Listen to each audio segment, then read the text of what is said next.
अहमदाबाद सुरेंद्र नगर पूर्व प्रधानमंत्री मनमोहन सिंह के निधन के बाद जहां देश में 7 दिन का राष्ट्रीय शोक है, तो वहीं गुजरात के सुरेंद्र नगर जिले में बॉलीवुड की फिल्म स्त्री 2 के मशहूर सॉन्ग आज की रात पर डांस को लेकर विवाद खड़ा हो गया। सोशल मीडिया पर सामने आए वीडियो में अभिनेत्री ममता सोनी थिरक रही हैं। कहा जा रहा है कि इस मौके पर स्थानीय सांसद चंदू भाई सिरोहा के साथ अन्य बीजेपी नेता भी मौजूद थे। बॉलीवुड के मशहूर हिंदी गाने पर ममता सोनी का डांस जहां वायरल हो रहा है, तो वहीं राष्ट्रीय शोक की अनदेखी करने के आरोप लग रहे हैं।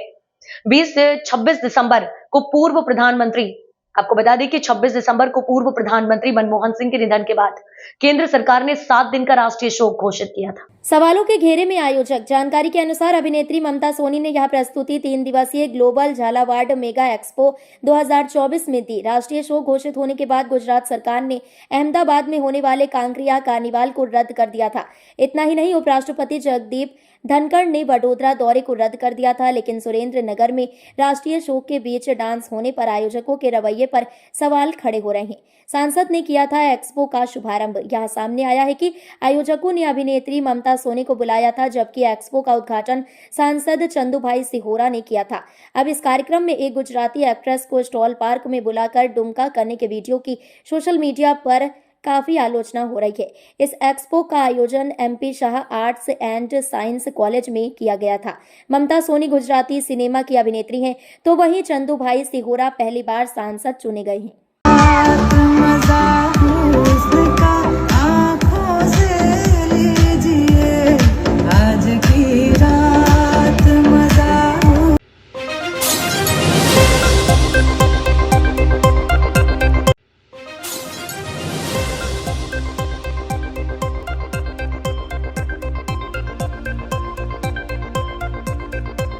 इस वक्त की बड़ी खबर सोनभद्र से आ रही है। ओबरा नगर में हुई चोरी की वारदात, कैमरे में कैद हुई तस्वीरें। घटना के वक्त मकान मालिक नहीं थे घर में मौजूद। घटना CCTV कैमरे में कैद। रात्रि में हुई करीब 1 बजे चोरी की घटना। जानकारी मिलते ही मौके पर पहुंची पुलिस।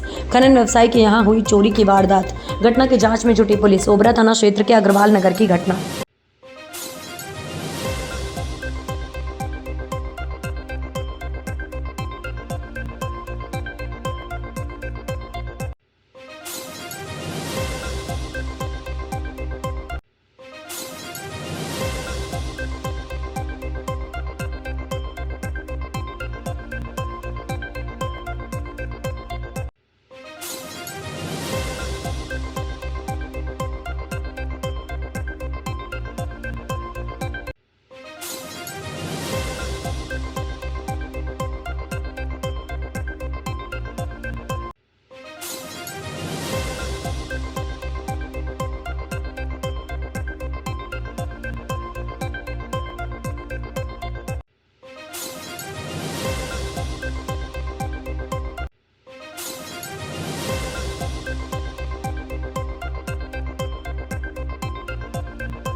नॉलेज रैन हाई स्कूल के तत्वाधान में हुआ सांस्कृतिक आयोजन का कार्यक्रम। नन्हे मुन्ने बच्चों ने दी सुंदर प्रस्तुति।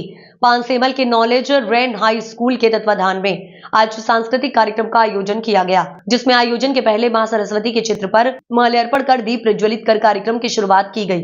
संस्था के अध्यक्ष राम सहाय यादव के साथ मान्यवर अतिथि अटल बिहारी शासकीय महाविद्यालय के प्राचार्य मुजालदा सर वरिष्ठ बसंत कुमार शुक्ला, मुन्ना गुरु बैंक ऑफ इंडिया के अमित सिंह सर, वरिष्ठ डॉक्टर संजय गौहर व निर्णायक सुधा वाजपेयी, मैडम अंतिमा वर्मा, दीदी राम जादव, पूर्व शिक्षिका व मार्गदर्शक राखी पवार सभी द्वारा सरस्वती पूजन किया गया।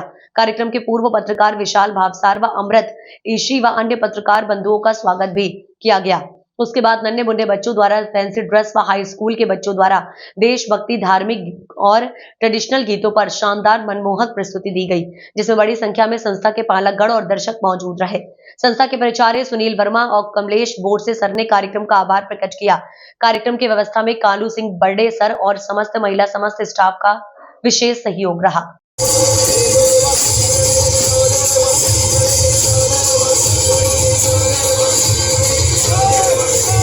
सर आज नॉलेज रन स्कूल का जो सांस्कृतिक कार्यक्रम था वो आयोजित किया गया, किस प्रकार रहा? बहुत शानदार कार्यक्रम रहा। इस नगर में एक गरिमामय कार्यक्रम रहा है ये। अभी बीच में क्या हुआ था, लंबे समय तक कोरोना के कारण कार्यक्रमों की शुरुआत नहीं हो पाई थी। तो लंबे समय के बाद जब ये कार्यक्रम हुआ तो विद्यार्थियों ने बहुत बढ़ चढ़ कर हिस्सा लिया। 1993 में संस्था शुरू हुई थी जब मात्र कुछ बच्चे थे। 500 ml में 2000 में शुरुआत हुई थी, लेकिन आज एक वट वृक्ष का रूप ले लिया है। पालकों और विद्यार्थियों का निरंतर सहयोग मिल रहा है, नगरवासियों का निरंतर सहयोग मिल रहा है और सबके सहयोग से जिस भूमि पर यह कार्यक्रम हुआ है, यहीं पर एक विशाल भवन आगामी वर्षों में 500 ml नगर को एक सौगात के रूप में नॉलेज रन एजुकेशनल सोसाइटी देने जा रही है। एक और अच्छे विद्यालय की शुरुआत होगी। कुछ और आयामों के साथ हम लोग बहुत जल्दी 500 ml में एक आध वर्ष के अंदर एक अच्छी शुरुआत करेंगे। कई बच्चे यहाँ से जो पढ़कर बड़े पदों पर हैं उनके लिए क्या संदेश रहेगा, और जो आने वाले बच्चे उनके लिए क्या संदेश रहेगा? उनके लिए बहुत बहुत शुभकामनाएं हैं, जिन्होंने बहुत संघर्ष किया, बहुत मेहनत किया और विशिष्ट पदों पर पहुंचे हैं। नॉलेज रन स्कूल की उपलब्धियां रही हैं कि बच्चे बहुत अच्छे पदों पर पहुंचे हैं, केंद्र सरकार में गए हैं, राज्य सरकार की विभिन्न सेवाओं में गए हैं और उनको देखकर जो आज के बच्चे हैं वो उनसे प्रेरणा ले रहे हैं। कई बार हम होता है कि जब विशेष फंक्शनों में जो बच्चे बड़े बन चुके हैं, बड़े पदों पर पहुंच चुके हैं, उनको हम लोग इनवाइट करते हैं। उनके मोटिवेशनल स्पीच होती है, मोटिवेशनल वर्कर्स के रूप में आते हैं। वो बच्चों से मिलते रहते हैं, अपनी उपलब्धियां बताते हैं। उससे बच्चों का बहुत मोटिवेशनल होता है और वो बच्चे बहुत मोटिवेट होते हैं, उससे बहुत कुछ सीखते हैं। बच्चों में नया कार्य करने के लिए बहुत उत्साह जागता है। आगामी वर्षों में भी ऐसे कार्यक्रम होते रहेंगे सर?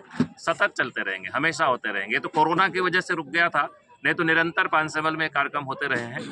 कोरोना की जो गैपिंग थी उसको इस बार पूर्ति कर दी गई है। बच्चों की मांग थी कि सर शानदार कार्यक्रम होना चाहिए, तो समिति ने निर्णय लिया था कि एक शानदार प्रोग्राम किया जाएगा और होते ही रहेंगे। ऐसे बड़वानी में भी कल फंक्शन है 31 मई 31st, जो लोग दुनिया अलग तरीके से मनाते हैं, हम लोग बच्चों के साथ मनाते हैं।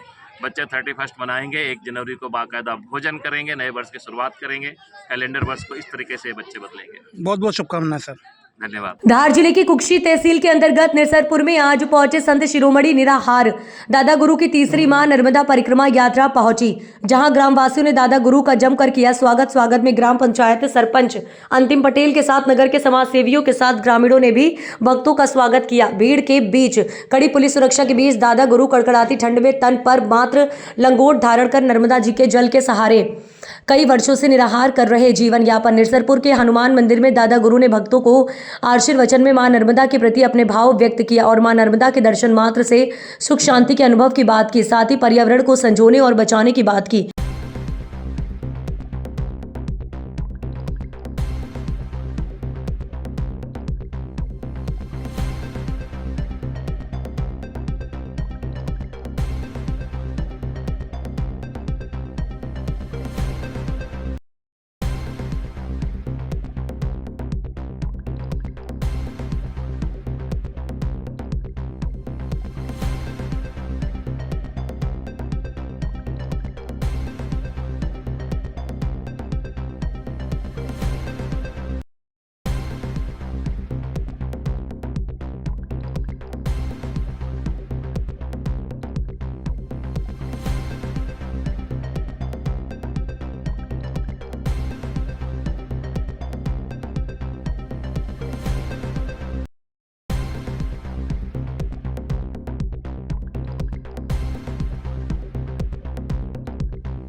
धार जिले के बाग में स्थित महेश मेमोरियल पब्लिक स्कूल के द्वारा वार्षिक उत्सव का आयोजन किया गया, जिसमें स्कूली बच्चों ने धार्मिक सामाजिक संस्कृति पर आधारित एवं समाज में फैली कुरीति एवं ज्ञानवर्धक एक से बढ़कर एक प्रस्तुति देकर आए हुए हजारों लोगों का मन मोह लिया। कार्यक्रम में मुख्य रूप से भगवान राम का आगमन, श्री कृष्ण पर आधारित लीलाएं, विट्ठल देव भगवान जगन्नाथ की रथ यात्रा एवं आज के परिवेश में बच्चों को मोबाइल का दुष्प्रभाव एवं वीर हनुमान पर आधारित आयोजन किए गए। महस मेमोरियल पब्लिक स्कूल में प्रतिवर्ष बड़े ही उत्साह से मनाए जाने वाले सांस्कृतिक कार्यक्रम की एक अलग ही पहचान होती है। उसी तरह इस वर्ष भी कार्यक्रम बड़े ही धूमधाम से मनाया गया, जहां स्कूल के छोटे छोटे बच्चों ने एक से बढ़कर एक प्रस्तुति देकर सभी को भाव विभोर कर दिया। संस्था के प्रधान करुणेश रघुवंशी एवं सुनीता रघुवंशी ने बच्चों के परिजन का स्वागत किया। बड़ी संख्या में स्कूल के बच्चों के पालक एवं जनप्रतिनिधि बड़ी संख्या में उपस्थित हुए। कार्यक्रम की सफलता में संस्था के स्टाफ का सराहनीय योगदान रहा।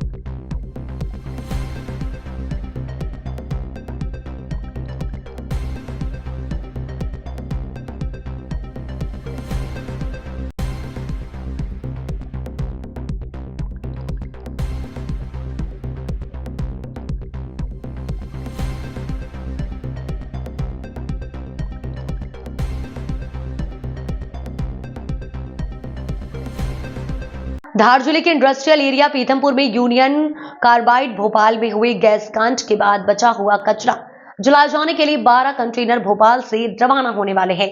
इसके पहले इंदौर के महात्मा गांधी मेडिकल कॉलेज के एलुमिनाई संगठन के सदस्यों ने मिलकर एक याचिका दायर की है, जिस पर संभवतः आज सुनवाई हो सकती है। दरअसल 1984 में यूनियन कार्बाइड भोपाल फैक्ट्री में हुए गैस कांड में कई लोगों की मौत हुई थी, जिसके बाद वहां के जहरीले कचरे को जलाए जाने की मांग उठाई थी, जिसके लिए कई बार प्रयास भी किए जा चुके हैं। इसी कड़ी में मध्य प्रदेश के सबसे बड़े इंडस्ट्रियल एरिया पीथमपुर में पहले एक बार कचरा जलाया जा चुका है। वहीं मध्य प्रदेश सरकार और केंद्र सरकार ने मिलकर दूसरी बार फिर पीथमपुर को कचरा जलाने के लिए उपयुक्त जगह मानते हुए कचरा जलाए जाने के लिए 12 कंटेनर भोपाल से रवाना करने जा रही है। इस मामले में इंदौर के Mahatma Gandhi memorial medical college की एल्यूमिनाई ग्रुप सदस्यों ने इंदौर हाईकोर्ट में कचरा न जलाए जाने को लेकर एक याचिका दायर की है। याचिकाकर्ता डॉक्टर संजय लौंधे का कहना है कि इस विषैले कचरे से आसपास के क्षेत्रों में जलवायु प्रदूषण होगा। साथ ही कचरा जलाए जाने के बाद बचे हुए अपशिष्ट पदार्थों को नालों में छोड़ा जाएगा, जिससे पानी जहरीला हो सकता है। साथ ही फसलों को भी नुकसान होने की संभावना है, जिसे देखते हुए उन्होंने इंदौर हाईकोर्ट में एक अर्जेंट याचिका प्रस्तुत की है, जो स्वीकार कर ली गई है, जिस पर आज मंगलवार को सुनवाई हो सकती है। डॉक्टर संजय का कहना है कि इस मामले में याचिका प्रस्तुत करने के बाद कई सामाजिक संगठन भी आगे आए हैं, जो इस मामले को लेकर सरकार और जिला प्रशासन का ध्यान आकर्षित करेंगे। अब देखना है कि मध्य प्रदेश सरकार और केंद्र सरकार की सहमति से जलाए जाने वाले कचरे के मामले में कोर्ट क्या फैसला करती है। सर, यूनियन कार्बाइड का कचरा पीथमपुर पहुंच रहा है, इसके लिए एल्यूमिनाई की ओर से एक याचिका दायर की गई। क्या मांगे रखी गई है इस याचिका में? मांगे कुछ नहीं है, डॉक्टर्स का इसमें कोई लेना देना नहीं है। स्वास्थ्य से हम जुड़े हुए हैं, तो उसी पे है जनहित याचिकाएं हैं ये। पहली बात तो ये कि यदि वो कचरा वहाँ के लिए विषैला है, भोपाल के लिए, तो इंदौर में क्या विषैला नहीं रहेगा? इंदौर में कैसे क्या जलाएंगे? उसमें 5 तरह की एक तो रिएक्टर है वहाँ का, उसमें बहुत सारा केमिकल है। दूसरा वहाँ की मिट्टी है। तीसरा नेफ्थॉल करके एमआईसी गैस बनने के लिए वो सामग्री होती है। चौथा कुछ बचा हुआ कचरा रिएक्टर में, और कुछ कच्चा माल और बचा हुआ, ऐसे 5 तरह की चीज़ें हैं कि जो भर के 12 कंटेनरों में लगभग 737 मेट्रिक टन ऐसा कचरा वो आ रहा है। उसको रामोजी में यहाँ पीथमपुर में कहीं तो भी उसका डिस्पोजल करेंगे, और वो कचरा जो है डिस्पोजेबल में नाले में जाएगा। वो नाले का पानी नदी में, गंभीर में जाए या शिप्रा में जाए, कहीं भी जाए, उपजाऊ ज़मीन में खेती के काम आएगा। जानवर पिएंगे, हो सकता है मनुष्य भी पिएंगे, उसमें जाएगा सब मनुष्य के पेट में या शरीर में। अब उसमें जो रहता है, आपको याद होगा यूनियन कार्बाइड का जब केस हुआ था, कई दिनों तक जुड़वा बच्चे, टेढ़े मेढ़े बच्चे पेट में मर गए, अबॉर्शन हुआ, लोग भी मर गए, वो अलग बात है। तो कार्सिनोजन पैदा होते। कार्सिनोजन मतलब जिससे कैंसर होने का खतरा, ऐसे पदार्थों को कार्सिनोजन बोलते हैं। तो ऐसे सारे बहुत सारे रहेंगे। तो मैं ये नहीं कह रहा हूँ कि 100 में से 100 लोगों को हो जाएगा, 100 में से 5 को भी हो गया, 2 को भी हो गया, तो एक गंभीर बात है लोगों के स्वास्थ्य के लिए। तो इसलिए हमने ये याचिका लगाई हुई है। ऑलरेडी एक याचिका जबलपुर में किसी ने लगी हुई है, उसमें ये पूछा था कि इसका डिस्पोजेबल नहीं हो, ऐसा कुछ लगाया था। हमारी याचिका ये है कि हमारे को तो इंदौर में या पीथमपुर में नहीं चाहिए, इसको कुछ और प्रकार निकाला जाए और उसको ज़मीन के अंदर गाड़ा जाए या जो भी करना है इसका उपयोग किया जाए। क्योंकि आप बता रहे हैं इसको ज़मीन में गाड़ा जाए, ज़मीन में गाड़ेंगे तो भी इसमें वायरस फैलने की संभावना तो फिर नहीं तो वो उसी ज़मीन में रहेगा ना, उसको पैकिंग करते हैं। आपको याद है जब कोई रेडियोलॉजी सेंटर या कीमोथेरापी या रेडियोलॉजी कैंसर के लिए सेंटर चालू होता है, अभी मैं एक जगह जुड़ा हुआ हूँ, तो बड़े 6-6 फीट की दीवारें बनी है, उसको जो ये बनाते हैं ना आर्मी वाले, ऐसा बड़ा क्या बोलते हैं, बंकर उस प्रकार से, तो उसके चारों ओर दीवारें बनती है, जब वो बाहर नहीं निकलता है वो रेडिएशन, तो ये कचरे को भी इसी प्रकार के बंकर में एक बार सील कर दो आप, उसको स्टॉप करो उसको, ये हम लोग करना चाहते हैं। कहाँ पर लगी याचिका आपने? याचिका हाईकोर्ट में लगी है, कल वो मंजूर हो गई है, मतलब कैंसिल नहीं हुई है, उस पर विचार आज होगा और मुझे पूरी उम्मीद है कि जनहित में कोर्ट भी इस पर ध्यान देगा और इस पर सुनवाई आज होगी। आपका परिचय? Doctor Sanjay Londhe, alumni association MGM का मैं अभी अध्यक्ष हूँ। शिवनाथ जायसवाल को ओबरा मंडल अध्यक्ष बनाए जाने पर हुआ जोरदार स्वागत। भारतीय जनता पार्टी द्वारा सोनभद्र के ओबरा मंडल अध्यक्ष शिवनाथ जायसवाल को बनाए जाने पर खैटिया स्थित ओम चौराहे पर जोरदार स्वागत हुआ। बताते चले कि शिवनाथ जायसवाल पूर्व में मंडल अध्यक्ष रह चुके हैं एवं भाजपा में लगातार कई वर्षों से सक्रिय कार्यकर्ता के रूप में अपना योगदान लगातार देते रहे हैं, जिसको लेकर भाजपा शीर्ष नेतृत्व द्वारा उन्हें यह स्थान दिया गया है। ग्राम सेवा समिति के अध्यक्ष शिवदत्त दुबे ने माल्यार्पण कर जोरदार स्वागत किया। शिवदत्त दुबे ने कहा कि भाजपा मंडल अध्यक्ष बनाए जाने पर सभी ओबरावासी एवं ग्रामवासी बड़े ही प्रसन्न हैं। शिवनाथ जायसवाल बड़े कर्मठ और मृदुभाषी व्यक्तित्व के धनी हैं। इस अवसर पर सभी लोगों ने मिठाई बांट कर खुशी जाहिर की है। साथ ही सभी खैटिया ओम चौराहे के लोग मौजूद रहे हैं। ओम चौराहे खैटिया के लिए बड़े पूरे ओबरा के लिए गर्व की बात है कि हम लोग यहाँ पर उपस्थित हैं ओम चौराहे पर, और यहाँ से ओबरा के मंडल अध्यक्ष बीजेपी के अभी चुने गए हैं श्री शिवनाथ जायसवाल जी। बड़ा ही गर्व महसूस हो रहा है यहाँ खैटिया के वासियों को, और ग्राम सेवा समिति के बैनर तले जिसके अध्यक्ष श्री शिवदत्त दुबे जी हैं, कुछ कहना चाहेंगे, बताइए गुरु जी। ये ग्राम सेवा समिति के लिए ये बड़ा गौरव का पल है कि हमारे ही ग्राम के आदरणीय शिवनाथ जायसवाल जी को जो है बीजेपी का ओबरा मंडल अध्यक्ष चुना गया है, जो अत्यंत ही बड़े मिलनसार, बहुत ही व्यवहार कुशल व्यक्ति हैं, और इस खैटिया के साथ साथ ग्राम सेवा समिति का भी ये गौरव का पल है कि जिसके लिए हम लोग बहुत अपने आप को गौरवान्वित महसूस कर रहे हैं कि हम लोगों के बीच में आदरणीय शिवनाथ जी को बीजेपी ने जो है इतना बड़ा कार्यभार सौंपा है। हम चाहेंगे आदरणीय जो है शिवनाथ जायसवाल जी मंडल अध्यक्ष से भी ऊपर बढ़ करके और आगे जा करके हमारे ग्राम सेवा समिति और हमारे इस खैटिया गांव का नाम रोशन करेंगे। निश्चित तौर पर ये हमें पूर्ण विश्वास है। यहाँ पर ओबरा वर्तमान समय में जिस हिसाब से जो चुनाव हुआ है और मंडल अध्यक्ष पूर्व में भी बहुत अच्छे थे और वर्तमान में भी काफ़ी जिलों में इनका जो है कि बहुत ही अच्छी जगह बना कर ये चलते हैं। मृदुभाषी है, पूरा खैटिया जानता है और पूरा ओबरा जानता है कि श्री शिवनाथ जायसवाल जी बड़े मृदुभाषी और बड़े ही शालीन अच्छे व्यवहार के व्यक्ति शुरू से ही रहे हैं। और आप क्या कहना चाहेंगे अध्यक्ष जी कि कैसा रहेगा ये, आप क्या जिम्मेदारी जो मिली है उसको क्या? इसकी जिम्मेदारी बहुत बड़ी मिली है पार्टी द्वारा, देश नेतृत्व जो हमको जिम्मेदारी दिए हैं, पूरी कोशिश रहेगी कि हम सबको लेके चलें और जो जिम्मेदारी मिली है उसको हम अच्छे से निभा सकें।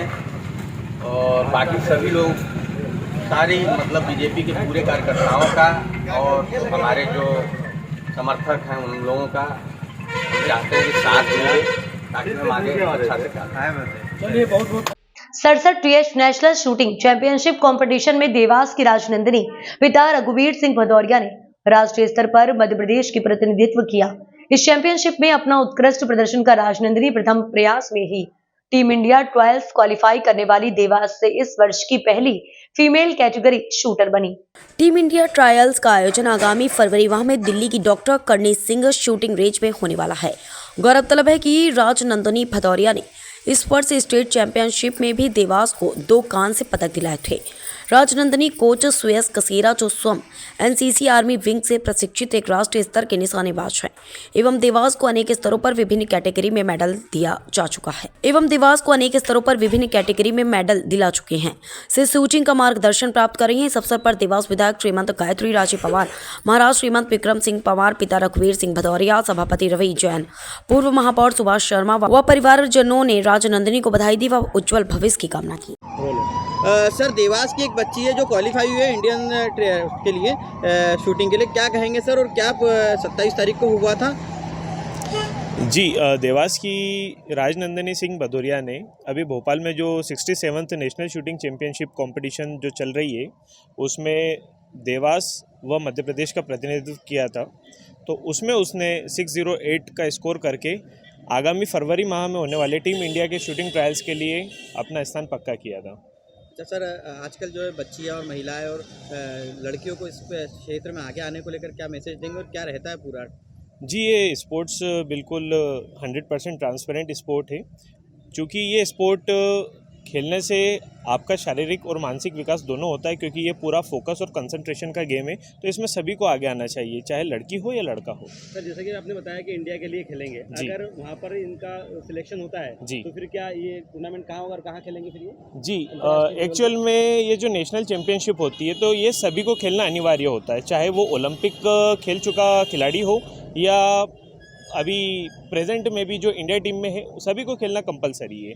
अगर ये टीम इंडिया ट्रायल्स में अच्छा स्कोर करती है तो ये बेशक टीम इंडिया की तरफ से अंतर्राष्ट्रीय स्तर पर देश का प्रतिनिधित्व करती हुई आपको दिखाई देगी। आप उसे प्रैक्टिस करवाते थे जी, तो किस तरह उसे प्रैक्टिस करवाते थे और क्या वीकनेस और क्या पॉजिटिव वेज रहते थे?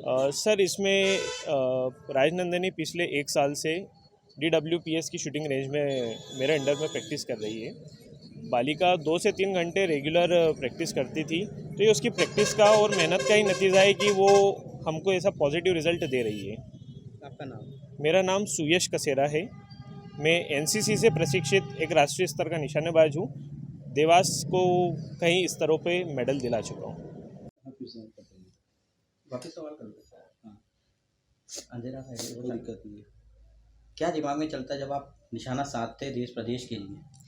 दिमाग में तो बहुत कुछ चलता रहता है, लेकिन हमारा टारगेट बस यही रहना चाहिए कि हमारा जो शॉट है वो प्रॉपरली, हमारा जो एमिंग है उस पर ही लगना चाहिए और ज़्यादा कुछ सोचना भी नहीं चाहिए, क्योंकि अगर हम ज़्यादा उस टाइम पे सोचते हैं तो फिर हमारा जो टारगेट है वो बिगड़ जाता है और हमारा शॉट इधर उधर भी हो जाता है। अभी ये जो प्रतियोगिता थी, इसमें कौन से स्थान पर आप रहे हैं और अब आगे कहाँ खेलने जाएंगे? अब आगे मैं शायद दिल्ली खेलने जाऊँ ट्रायल्स के लिए, और अभी मैं उसका तो देवास में जो है, देवास से आप पहली ऐसी लड़की है जिसका सिलेक्शन भारत के लिए खेलने को मिल रहा है? हाँ, देवास से मैं पहली लड़की हूँ जिसने पहली बार में ही नेशनल्स क्वालिफाई कर लिया है ट्रायल्स के लिए। ठीक है, आपका नाम? मेरा नाम राजनंदिनी रघुवीर सिंह भदौरिया।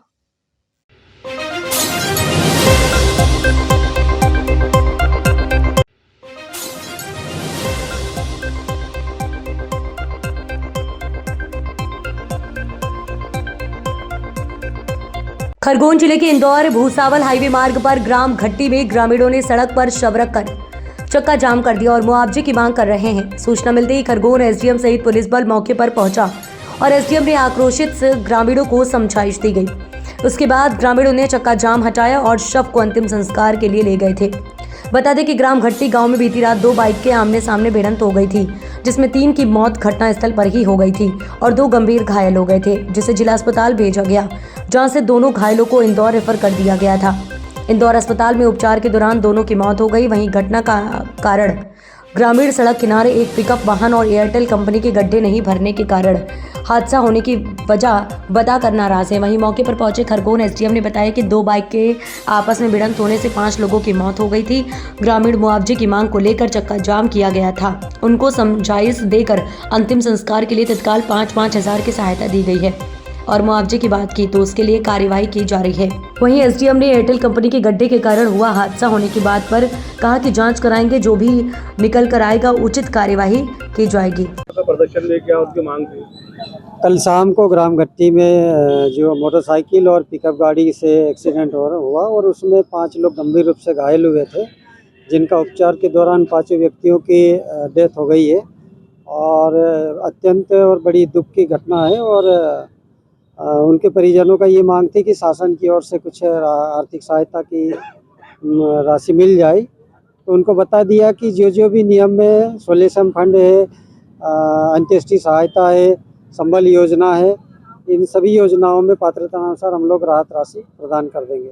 सर एयरटेल वगैरह ये ऐसी निजी केबल जो कंपनियां हैं ये सड़क किनारे खोद देते हैं और बाद में गड्ढे वगैरह नहीं भरते, उसको व्यवस्थित नहीं करते, बाद में उस पर सड़क पे पेवर वगैरह नहीं लगाया जाता, सड़क नहीं किया जाता, क्या किया मतलब क्या कार्रवाई होगी? नहीं, अगर इस तरह की स्थिति है तो हम निश्चित रूप से कार्रवाई करेंगे एयरटेल कंपनी के विरुद्ध, क्योंकि ग्रामीण लोग यही मान रहे हैं। घटना कारण यही बताया जा रहा है कि वो गड्ढे कारण बचाव कारण इस तरह गड्ढे जांच में पूरी सब चीज़ें स्थिति हो जाएगी। पुलिस इन्वेस्टिगेशन कर रही है, अगर इस तरह की स्थिति है तो उसके विरुद्ध भी हम कार्रवाई करेंगे। तुमको तो तनख्वाह मिल जाएगी, ये बच्चे को कहाँ से मिलेगी? स्पीड ब्रेकर भी नहीं है और कोई सूचित वो स्पीड का ये भी नहीं है कि कितने स्पीड में गांव में बाहर निकलना चाहिए, ऐसा कोई संकेत नहीं है। ये गड्ढे के बारे में साइड में रोड पे कुछ कंपनियां काम कर जाती है तो वो भी अधूरे ही गड्ढे छोड़ जाती है और ढेर रोड के ऊपर पड़ी रहते हैं काफ़ी समय तक। इस गड्ढे को बंद करने के लिए आपने कुछ दिया था आवेदन? आवेदन तो खबरें में बहुत पहले भी आए थे, तो पहले भी घटनाएं हो चुकी है, गड्ढों में पहले भी गिरे हैं लोग। शासन की ओर से क्या आश्वासन दिया गया आपको? उनको जो भी आकस्मिक जो राशि रहती है परिषद और रेड क्रॉस से वो उनको भी देने की घोषणा हुई और बाद में जो भी शासन के नियम अनुसार उनको मुआवजा दिया जाएगा, बोला एसडीएम साहब आए थे। आपका शुभ नाम क्या है? संजय मराठी। गांव में कम से कम गांव में तो स्पीड का होना चाहिए कि एक नियंत्रण कितनी स्पीड पे चले। क्या नाम है? संजय मराठी। और अब अगली खबर की बात करेंगे जो कि अयोध्या से आ रही है। अयोध्या में वर्ष के अंतिम दिन भगवान श्री राम के दर्शन करने के लिए लाखों की संख्या में देश विदेश से श्रद्धालु पहुंचे हुए हैं। राम जन्मभूमि मंदिर के बाहर श्रद्धालु अपने आराध्य श्री राम दर्शन के लिए उत्साहित हैं। श्रद्धालुओं का कहना है कि वर्ष का अंतिम दिन और नए वर्ष का पहला दिन भगवान श्री राम का दर्शन कर शुरू हो रहा है, जिसे पूरा वर्ष अच्छे से बीते। श्री राम जन्मभूमि तीर्थ क्षेत्र ट्रस्ट के सदस्य डॉक्टर अनिल मिश्रा का कहना है कि प्रतिदिन 1 लाख से ज्यादा श्रद्धालु अयोध्या पहुंच रहे हैं। वर्ष के अंतिम दिन भी श्रद्धालुओं का तांता लगा हुआ है। प्रयागराज में महाकुंभ का आयोजन है। महाकुंभ के आयोजन में भी अयोध्या में श्रद्धालुओं की भीड़ बनी रहेगी।